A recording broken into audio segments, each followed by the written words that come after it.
Later on the video, he identifies himself as Marvius. Hey, what's your name? Marvius, what's your last name? Yep. Marvius Nicholas? Since his rise to the limelight in 2013, young Thug managed to secure a permanent place among the giants of the music industry, moving effortlessly. Between chart-topping collaborations with artists like Drake, Future, and Kanye West, while building a brand that refused to fit into any single box, his public image has always existed in tension.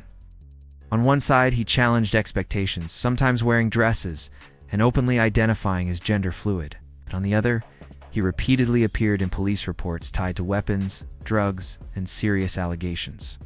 That contradiction followed him for years, drawing fascination, confusion, and constant scrutiny. That tension reached a breaking point on May 9, 2022, when young Thug was arrested on gang-related charges under the Rico Act. Unlike previous arrests, this time the outcome changed everything. Multiple appeals for bond were denied, and he has remained in custody ever since. Arrests were not new territory for him, but in the past, he always managed to find a way back to freedom. This case was different. Roughly 27 of his associates were charged alongside him, accused of violent crimes including murder, the prosecutors alleging that his record label, YSL, functioned as a criminal gang rather than a music collective. What made this moment heavier was not just the number of charges, but the scope of the allegations. The prosecution framed YSL as an organized structure tied to street violence, retaliation, and long-running feuds. Within that framework, attention shifted away from music and toward the people around young Thug, especially those described as his most dangerous associates.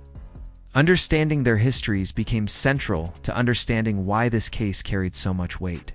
Today, we just learned minutes ago. And more charges against the rapper Young Thug. He is one of 28 people named in a massive gang indictment. Many of the charges related to the indictment points to Young Thug's rap lyrics as well as social media posts as evidence. One of the most significant names in that circle is Yak Gotti, a childhood friend of Young Thug. Yak Gotti's relationship with police and the criminal justice system began early. Dante Kendrick, better known as Yak Gotti, had encounters with law enforcement from the age of 16. Before the streets defined him, he showed promise in a completely different direction. In high school, Yak was a standout football player with college scholarships on the table. That path collapsed after a rape allegation made by a fellow student, an accusation he fought for 7 years. The fallout from that case reshaped his life. Opportunities disappeared, and the future he once had was replaced by deeper involvement with the streets and constant contact with law enforcement. Over time, Yak built a reputation for surviving violence that would have ended most careers. He gained street credibility after being shot 5 times during a confrontation with a rival gang and living to tell the story. That survival became part of his identity and reputation. In 2010, just 2 years after the rape charge surfaced, Yak was charged with murder. The case stemmed from a situation involving someone who had allegedly shot at his mother. Years later, in 2015, Yak and Lil Duke were arrested following a high-speed chase with police that ended when their vehicle crashed into a trail. Investigators said the two were heading out to retaliate against another gang member, carrying stolen firearms. The outcome was a 5-year prison sentence for Yak, cutting his momentum short once again. When he was released in 2020, Yak appeared to pivot. He went hard into music, landing a major collaboration with Young Thug and Gunna on Take It to Trial. In the video, Lil Miles seems to give his wife instructions to get rid of something. My gun under the bed, though. You can leave it under there. Hey, listen. You know the one. You know the one. Yeah, get him that. It is unclear what exactly he refers to.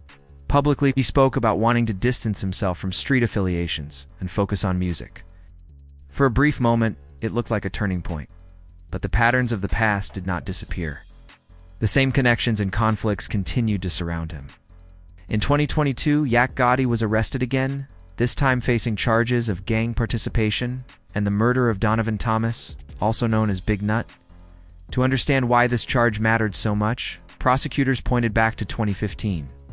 Big Nut, a mentor figure to YFN Lucci, was killed during a period of intense rivalry between YFN and YSL. Allegations circulated that Big Nut was a police informant and that the hit originated from within Young Thug's circle. Investigators later pointed to recorded conversations in which young Netsa, Thug, allegedly spoke about certain people needing to fall for victory to be achieved. The death of Big Nut became a defining moment, escalating tensions between Lucci's YFN and Young Thug's YSL. Prosecutors argued that this killing was not isolated but part of a broader gang conflict. As evidence, the district attorney relied on an image of Yak Gotti standing on YFN Lucci's car, presenting it as proof of an ongoing gang war. Lyrics from both Young Thug and Yak were also cited, used to support the indictment and reinforce the narrative of organized violence. Yak Gotti is currently being held in the Fulton County Sheriff's Jail, waiting a trial date set for June 2022. His mother has stated that Yak was the victim of a knife attack while in custody. Authorities, however, continue to describe him as a threat to potential witnesses. Multiple bond applications have been rejected, with additional allegations of snitching complicating his situation.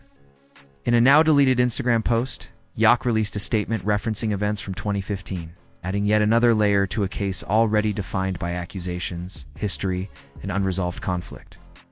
My brother never did a day in jail because I cleaned my situation.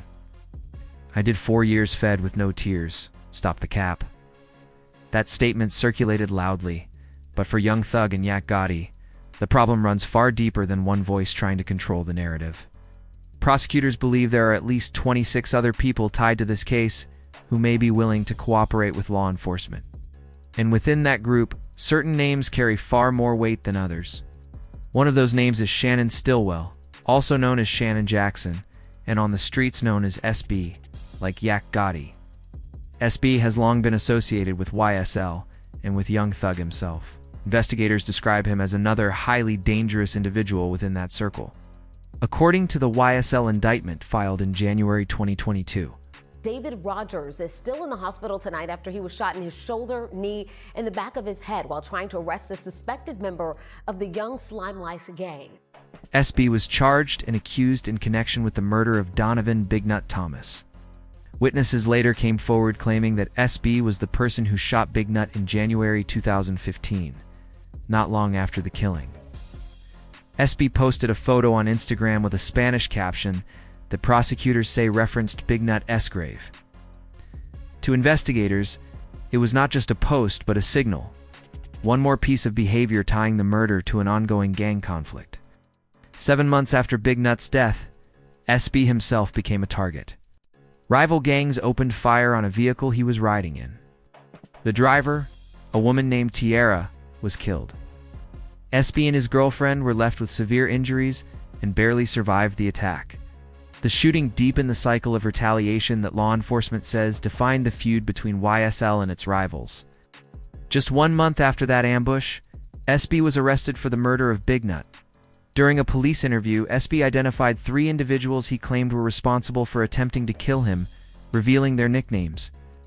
2 years later, those statements would resurface as investigators revisited older cases and patterns of violence. Despite the seriousness of the allegations, SB remained in jail for an extended period without an indictment.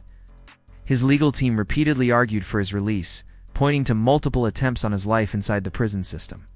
They warned that if SB were sentenced to a long term, he would likely become a casualty behind bars. Eventually, he was released back onto the streets. That freedom did not last.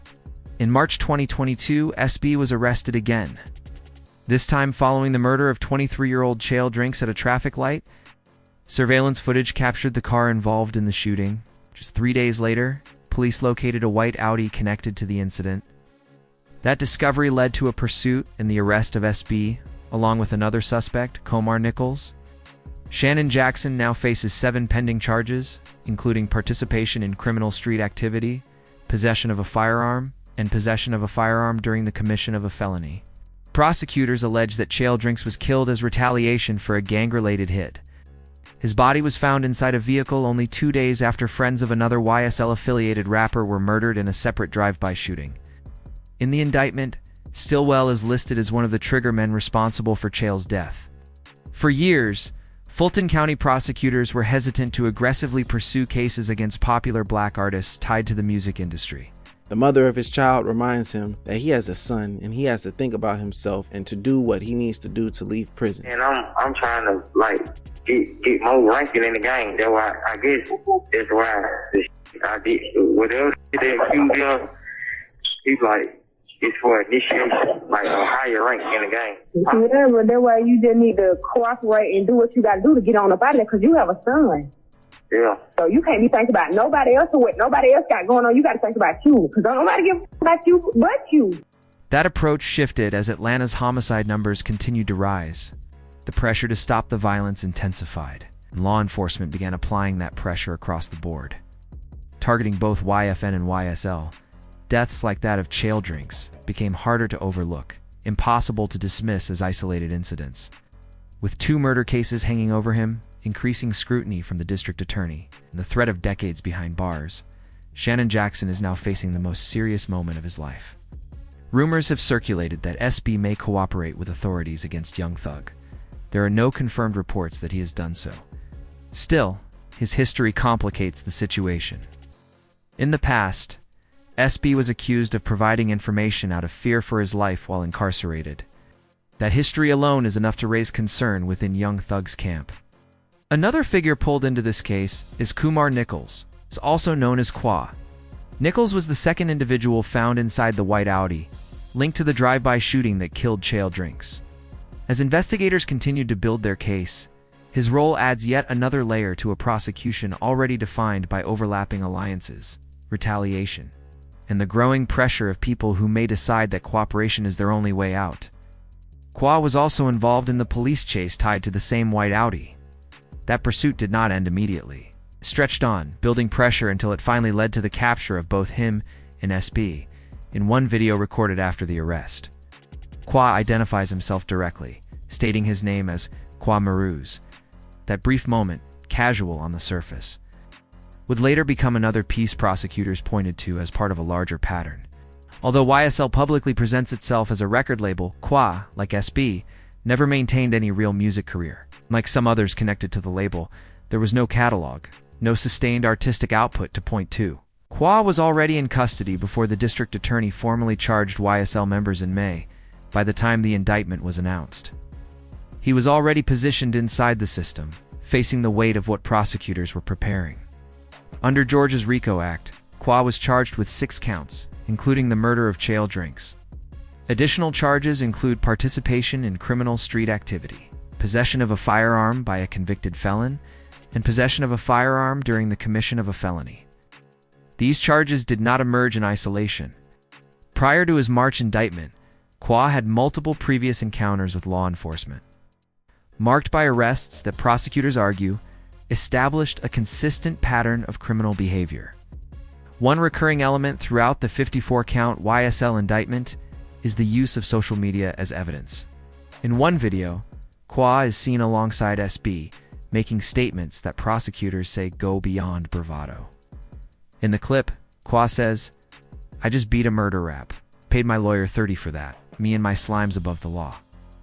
Investigators argue that statements like these do more than posture. They are used to frame Qua and other YSL affiliates as active participants in organized gang activity rather than independent individuals. Another name that appears repeatedly in the indictment is Lil Miles. Miles Farley, also known as Lil Miles or Slat, is one of the YSL members cited multiple times throughout the Rico case. At 24 years old, he is known as the creator of the Make America Slime Again brand, a label that gained attention through associations with figures like Future, T.I.N., YSL, co-founder Young Thug. Prosecutors argue that the brand itself became a visual extension of gang identity. Lil Miles appears in multiple videos alongside other YSL members, including Yak Gotti, SB, and Qua. In those recordings, prosecutors say gang signs are flashed and conversations reference street activity. Based on that material, the state alleges that Miles is an active member of the YSL criminal gang. His attorney, Anastasio Menes, disputes that claim, arguing that Miles had no formal involvement with YSL as an organization and that his clothing brand is separate from YSL apparel. Despite that defense, Lil Miles is also accused of being one of the shooters involved in the murder of Chael Drinks. After Drinks was killed, reports initially pointed to 3 suspects. Shannon Jackson, known as SB, and Kumar Nichols, known as Qua, were arrested in the white Audi connected to the shooting. Miles Farley was apprehended later. In addition to the murder charge, Miles faces 4 other counts from the district attorney, including possession of a firearm during the commission of a felony. The case against Lil Miles intensified when prosecutors presented audio recordings in court. One recording captured a phone call between Miles and the mother of his child. In the audio, Miles appears to give instructions to get rid of something. Prosecutors suggest the call points to possible evidence tampering. What exactly he was referring to remains unclear. His attorney strongly denies that Miles attempted to interfere with evidence or obstruct the investigation. Another audio recording introduced by the state features Lil Miles discussing the accusations against him, explaining to the mother of his child that he is being accused of committing crimes as part of an initiation into the gang. In response, she reminds him that he has a son and urges him to think about his future and do whatever is necessary to leave prison behind. Throughout these proceedings, Lil Miles' attorney has consistently rejected any suggestion that his client is cooperating with the state. As the case continues to unfold, his situation reflects a larger theme running through the YSL prosecution. Prosecutors relying heavily on digital footprints, associations, and recorded conversations to connect individuals to a broader criminal enterprise. There are few figures in the YSL case described by prosecutors as more dangerous than Christian Eppinger. It's known on the streets as Big B Briss.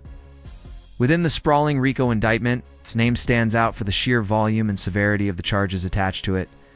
Big B Briss is facing counts that include armed robbery, first-degree hijacking of a motor vehicle, possession of a firearm, by a first offender probation violations, theft, by taking 2 counts of attempted murder conspiracy to commit a crime, and 6 additional charges layered on top of that foundation. At just 22 years old, Briss had already accumulated a criminal record that set him apart, even among others charged in the YSL case. Unlike SB or Qua, Briss also pursued music actively. His songs, including Murder on My Mind and Homicide, became central to the prosecution's narrative. In those videos, he openly flashes YSL affiliations, displays firearms, and uses imagery that investigators argue reflects real-world behavior rather than artistic metaphor. The arrest warrant, issued for Briss, explicitly cited his music videos, reinforcing a pattern seen throughout the Rico case, where creative output and social media presence are treated as extensions of alleged criminal activity. That pattern became impossible to ignore on February 9, 2022. On that day, Briss was arrested after shooting a police officer multiple times. Officer David Rogers attempted to take him into custody on an armed robbery warrant. According to investigators, Briss resisted arrest and opened fire.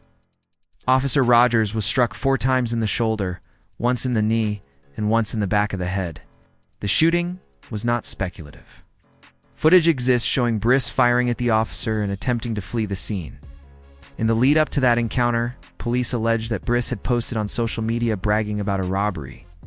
Investigators say that posts directly contributed to Officer Rogers locating him and attempting the arrest. Once again, digital behavior played a critical role. Social media was not treated as background noise, but as actionable intelligence that shaped real-world decisions and consequences. The shooting sent shockwaves through Atlanta. It intensified public concern and escalated law enforcement response. Observers closely following the YSL investigation noted that this moment marked a turning point. According to reporters covering the case, the shooting of a police officer is widely viewed as the incident that pushed the district attorney's office to pursue the entire YSL organization aggressively rather than continuing to handle cases individually.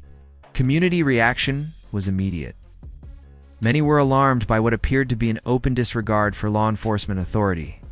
Recorded statements from the Fulton County District Attorney later surfaced, expressing her determination to ensure that Briss would never see the light of day.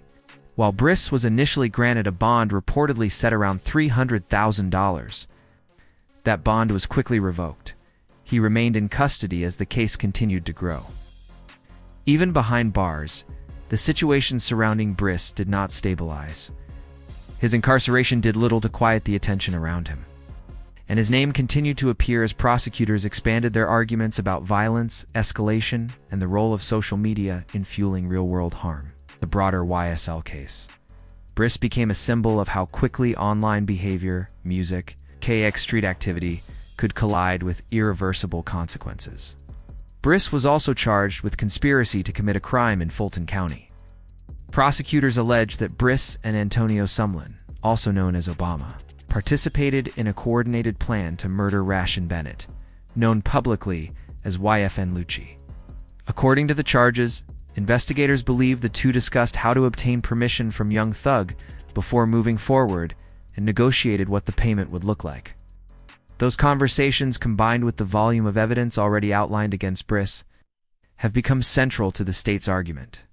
Based on the weight of those charges and the material prosecutors say they possess, it is increasingly unlikely that Briss will ever regain his freedom.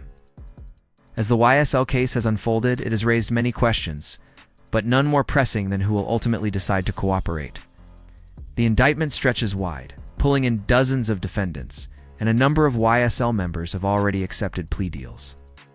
Those choices have quietly reshaped the landscape of the case, creating pressure points that did not exist at the beginning. Young Thug and the remaining YSL defendants who refused plea agreements are now heading toward trial. That trial is expected to bring further revelations, not because of speculation, but because of the number of interconnected stories, digital records, and prior statements already preserved by the state. Each decision made behind the scenes has narrowed the margin for silence. Some who accepted plea deals, including Lil Woody, have publicly stated that they do not intend to take the stand. Even so, the question remains unresolved. It is not about those who have already spoken, but about whether any of Young Thug's close affiliates or longtime associates will decide that self-preservation outweighs loyalty. That decision, if it comes, would carry consequences far beyond a single defendant. As this case moves closer to trial, the focus shifts from arrests to testimony, from accusations to evidence presented in open court. What happens next will not be shaped by rumors, but by who is willing to speak when silence becomes too costly. For viewers following this case closely, Streetwars will continue tracking how these choices unfold and what they reveal about the structure prosecutors say existed behind the music.